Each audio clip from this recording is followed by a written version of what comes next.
Bila kita tengok nombor plate putih, makanya ini adalah EV. Daripada apa? BYD Scion 7. Range dia berapa kalau EV ni? EV ni kalau kita tengok ikut spek atas kertas, range dia lebih kurang dalam 567. Tapi selalunya kawan-kawan saya, customer saya selalu akan cakap EV ni kita kena tolak 100. So kalau 567 400 lebih lah. Itu belum masuk kalau kaki tekan. BYD kalau bila kita tekan, bateri dia akan drain. Bateri dia akan lebih cepat. So BYD ni itulah kelemahan dia. Tapi BYD spek ni memang horsepower dia tinggi. Kalau ada setengah, Tesla ialah spek tinggi. Nak harga lebih okey adalah BYD.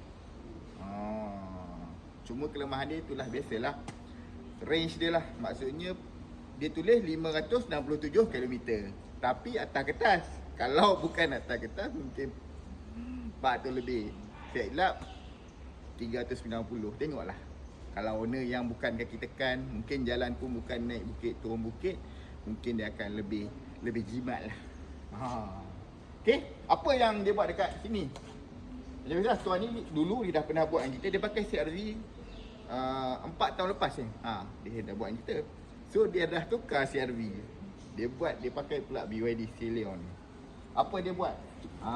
Dia buat ni ni PPF akan datang. Tapi dia buat brake dengan kita. Brake ni okey dia datang BYD ni datang dah siap dengan brake support.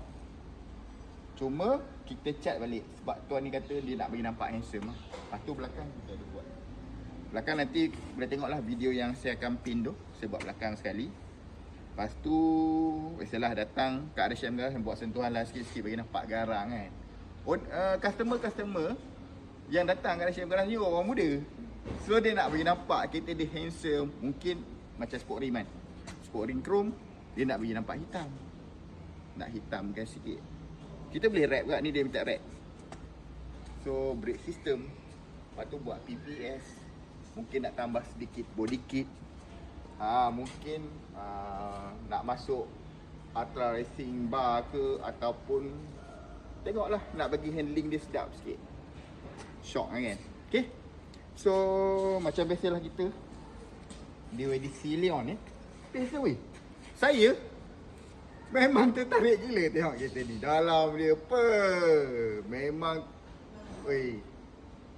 futuristic. Itu saja. Pada siapa yang berminat EV ke, EV dah banyak lah kita buat break. BMW Captain. Selalu pun kita buat juga. Dia lagi lah selalu Roger nak buat tu nak buat ni. So itu saja. Assalamualaikum. Bye.